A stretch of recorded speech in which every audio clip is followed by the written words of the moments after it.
多謝嚟到講古佬粵語故事頻道，記得訂閱讚好，精彩故事而家開始。尋日我哋講到，燕青行咗出嚟，向宋江一抱拳話：阿哥，我覺得呢個擂台非打不可。宋江聽我咁講就問：哦，小月，點解你咁講呢？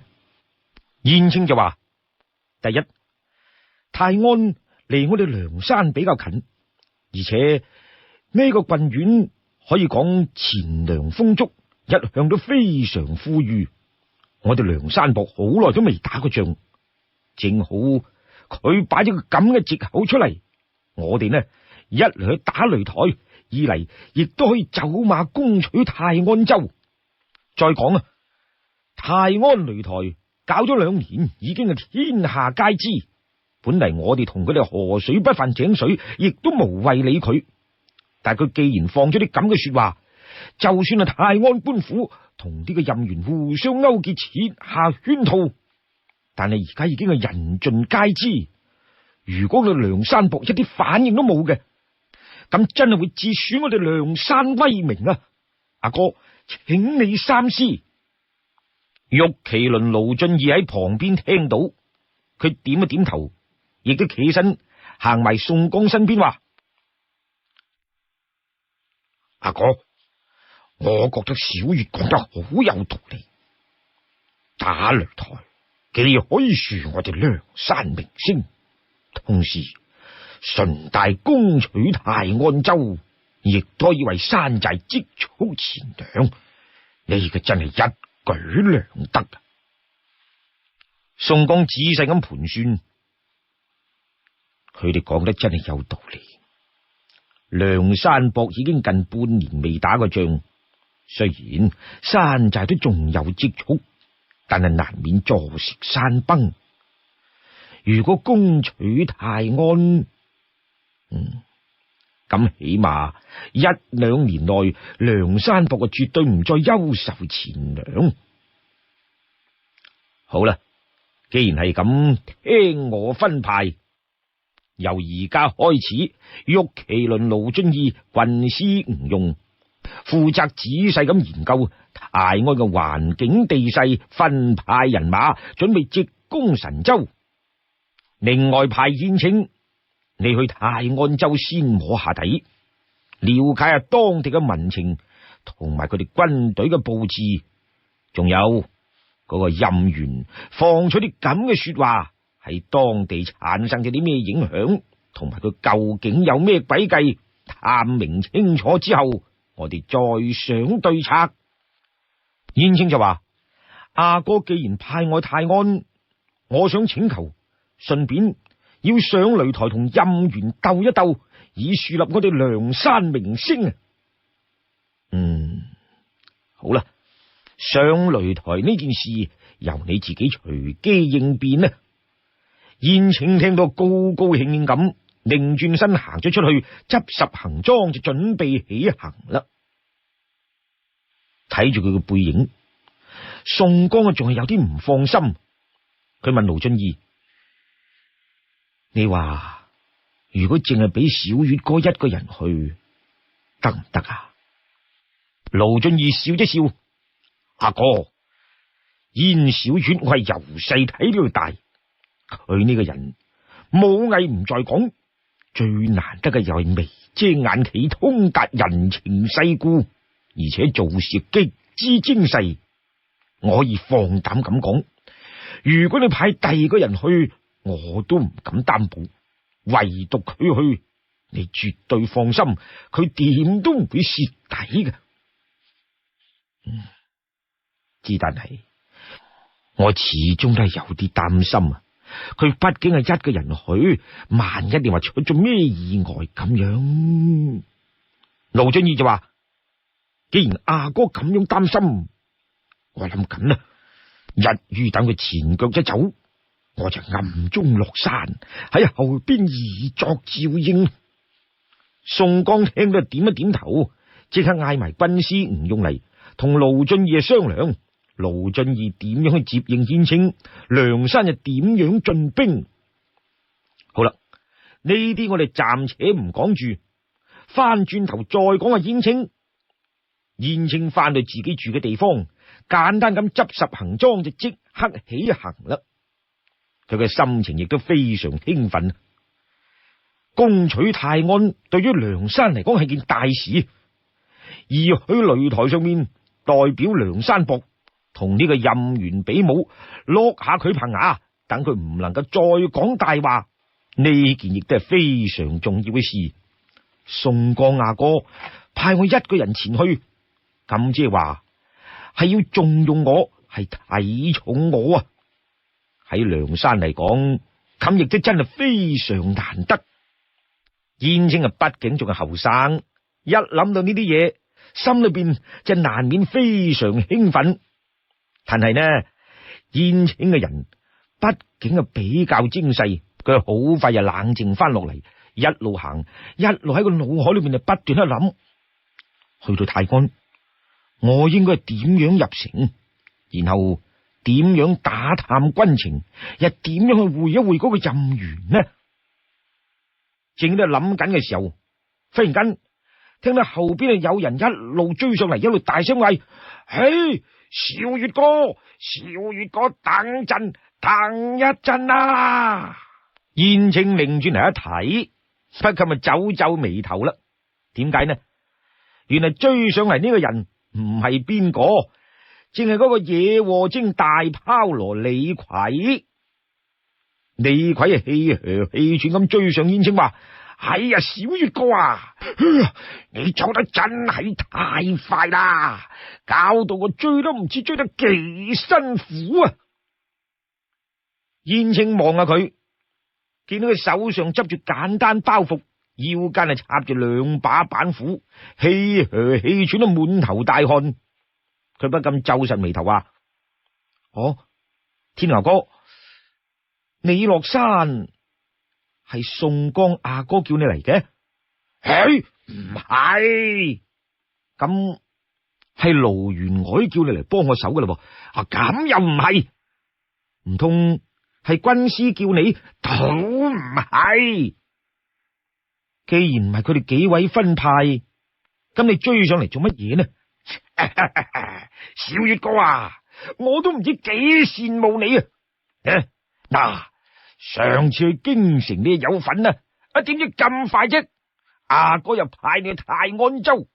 喂，我聽講啊，泰安嗰個廟會啊，比京城嘅花燈啊仲要熱鬧。而且呢，你唔單有熱鬧睇，仲有交打添噃。我一聽到個任元講啲咁嘅說話，吓我哋梁山冇人喎，我都唔知幾嬲啊！好想同佢打翻一場，要佢知道我哋梁山好漢嘅厲害。但係點知呢，偏偏唔夠小月哥你出聲出得快。你一講啫，阿哥啊即刻應承咯。只但係我諗，小月哥你咁好人，呢件咁好玩嘅事，你唔會為一個人霸晒佢嚟做啊嘛？分啲俾兄弟啊，冇所謂啫。再講啦，呢度去泰安都好遠噶嘛，你一個人啊，孤零零咁成條咁長路咁行過去，哎呀，幾咁孤獨呢？冇個伴你點得？所以我就自作主張，諗住落山嚟同你一齊去泰安做翻個伴咯。燕青聽佢咁講啊，真係又好嬲時又好笑。喂，天牛哥，你又違反軍令私自落山，上個鋪軍師罰你啊罰唔到啫，你今鋪唔好再惹啲麻煩上身，然後仲連累埋我好啦啩？哎呀，小月哥啊，我話點會連累你呢？嗱，好似上次咁啊，個假宋江唔係我哋兩個夾埋啊，先將佢搞掂嘅咩？小月哥，算啦，你一於啊帶埋我去。嗱，你唔帶埋我咧，我啊亦都唔上山，橫掂我都偷偷地落咗嚟咯。而家如果唔做啲乜嘢好嘢咁先翻上去，實聽俾阿哥鬧，甚至要俾軍師打軍棍添噃。喂，你忍心噶啦咩，小月哥啊？燕青俾個軟硬劍師又翳又西，唉，冇計，只好算。好啦好啦，嗱，你跟埋嚟都唔緊要，但係我要同你約法三章，你做唔到嘅就馬上翻上梁山，做得到嘅我哋就一齊行。係得啦，小月哥，我都知你好人噶啦。嗱，只要你帶我去，唔好講話3章啊，就算係9章18章，我哋一於應承嘅。你講邊3章話？嗱，唔好講得咁口響住，最緊要係講得出，你要做得到。係，肯定做得到嘅。第一樣，由而家開始到泰安城裏邊，你都絕對唔能夠飲酒。不，咁飲少啲得吧？唔得，每一次你都係酒杯誤事。呢一次係泰安，除咗話打嗰個擂台，我哋仲要刺探軍情，絕對唔可以疏忽。你應唔應承得啊？好，應承你啦。第二，你雖然未去過泰安，可能嗰度亦都冇幾多人真係見過你。但係你嘅黑旋風嘅標籤喺江湖上太過有面，呢個時候喺泰安有天下嘅好多武林豪傑喺處，難免有人會思疑，甚至認得你。所以我話你最好呢就遮埋半邊面，你揾塊布包住個頭，就話自己左眼有事，呢次去泰安係睇眼病嘅。另外嗰2把板斧唔能夠入喺條腰度，要揾塊布包含佢，放埋喺包袱之中。咁好辦啊，冇問題。第三，我同你唔能夠一拍行，我哋可以分開先後，唔可以俾人睇得出我哋一路人嚟嘅。不過你可以跟住我哋一齊食飯，一齊住客店。咁啊，小月哥啊，人哋追上嚟，一心呢都係諗住一路上同你解下悶啫嘛。喂，咁要先後行，我哋計都唔傾得啦噃。唔得，我都話明俾人睇得出我哋係一路人啦，咁仲點能夠傾偈呢？咁，算啦，總之有得去啊得啦。李逵真係遵從咗燕青啲約法三章，兩個人一先一後，冇幾耐就嚟到泰安城啦。燕青當先入咗城，呢座泰安州雖然比唔上京城繁華，但係亦都真係熱鬧非凡。燕青估唔到嘅就係，原來因為呢一次廟會特別熱鬧，雖然而家都未到正日，不過喺遠方嚟趕廟會嘅客人好多，所以搞到泰安州裏邊啲客店冚唪唥住到滿晒。燕青連續問咗幾間嘅客棧，冚唪唥都冇房。燕青嘅心都有啲急。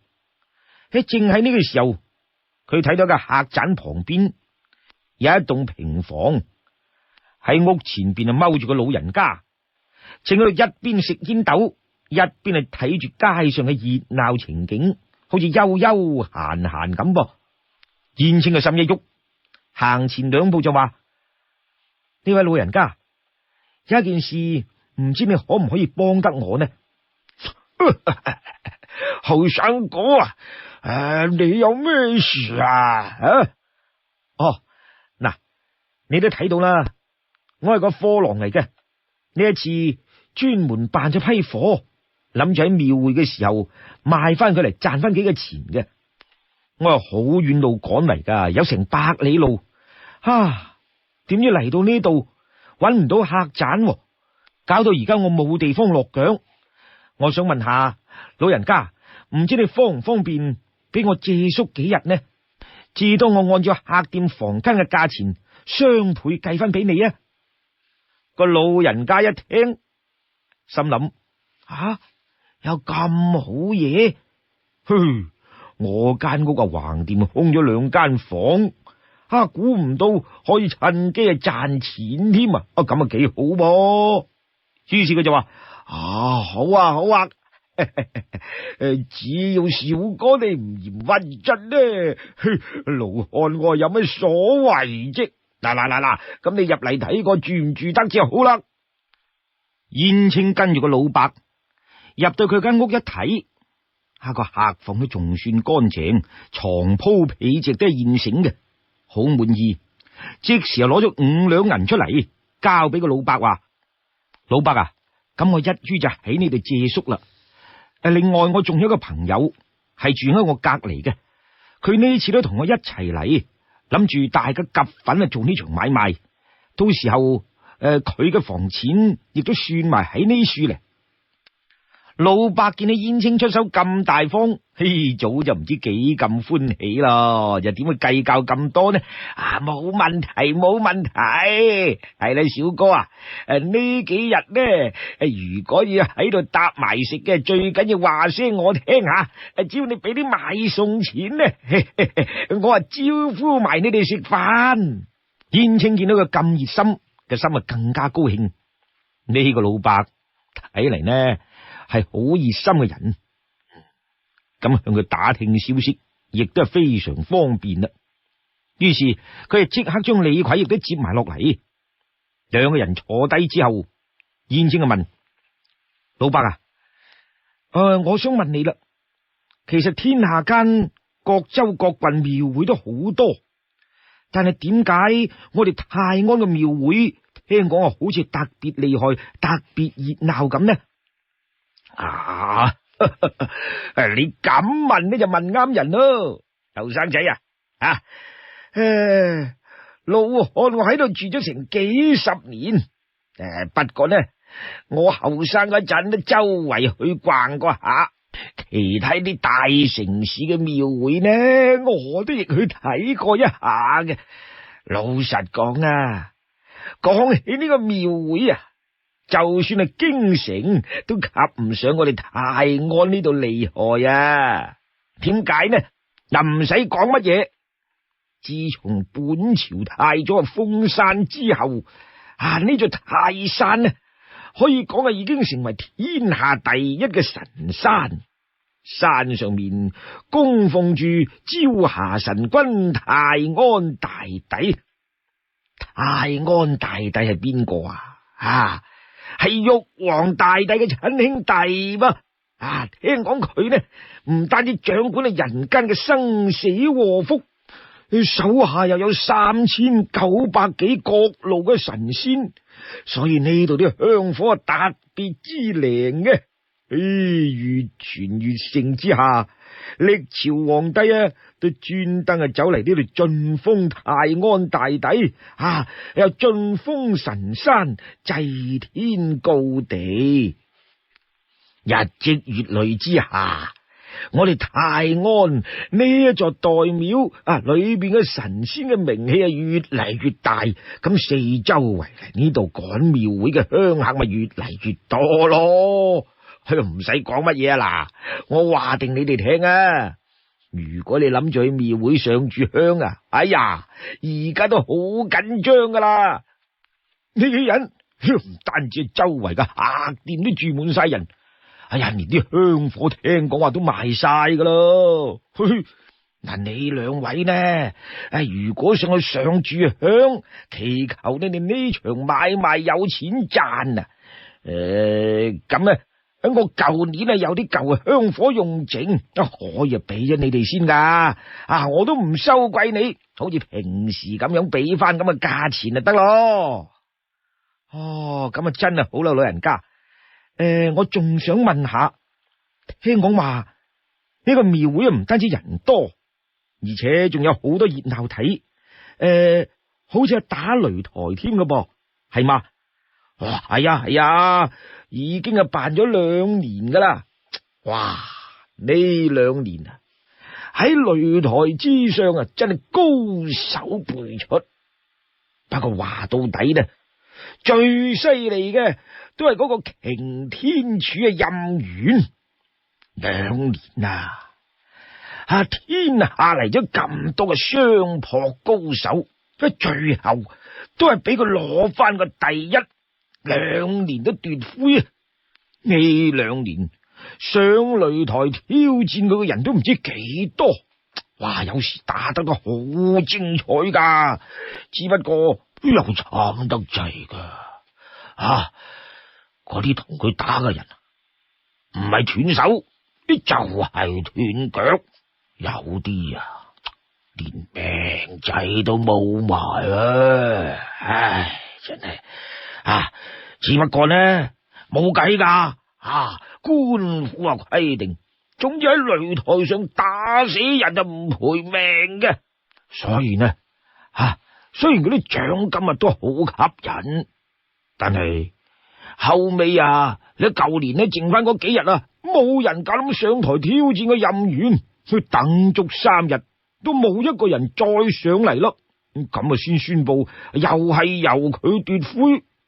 所以今年佢一出場啫，官府驚住冇人嚟於是宣布話獎金加倍，而且仲向皇上申請咗個金牌。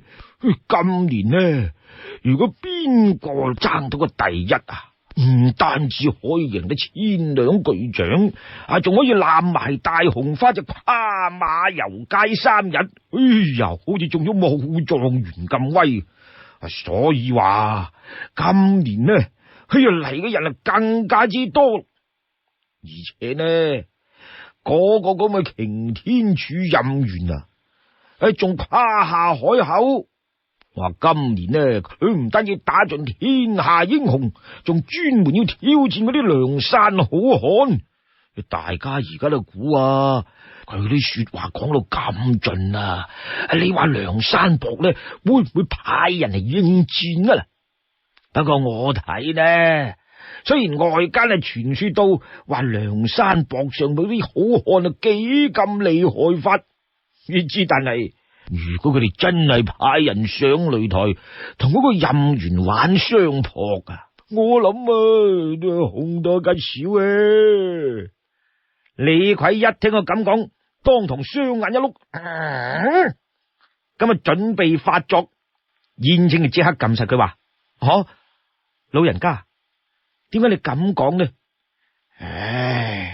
你唔知嗰個擎天柱點解佢有咁嘅綽號生得真係神高神大噶，可以講身高過丈，腰寬10圍。哇！佢個人如果係個麻包袋，起碼裝得落你3個小哥。你話佢幾咁大隻聽講佢雙臂咁樣一揈就有成1000斤之力，大喊一聲就好似寒天行一個響雷。你話成個好似巨靈神咁嘅人物，就算梁山伯有幾多高手論相撲點係人哋手腳至得噶？燕青聽到笑一笑，聽你咁講，佢真係好犀利噃。老伯我呢位朋友病咗，我而家想出去行一轉，麻煩你照顧下佢。我一陣間轉頭翻嚟好啊。李逵聽到，睺住個老人家行咗出去，佢就發火啦。豈有此理！就話呢個任元實在太過猖狂，如果俾我撞到佢我而家就當街撕碎咗佢。小月哥，我哋一於而家就會佢咯，走！天牛哥，你千祈唔好亂嚟嗱，我都話過噶啦，你嚟到呢度要聽我說話，我哋已經約法好3章噶啦嘛。而家你乖乖地瞓喺樹，你眼有病，而家係個病人，我先去探聽下情形，摸摸嗰個任元底細，然後我哋大家再商量點打呢個擂台。各位欲知後事如何，我哋聽日再講。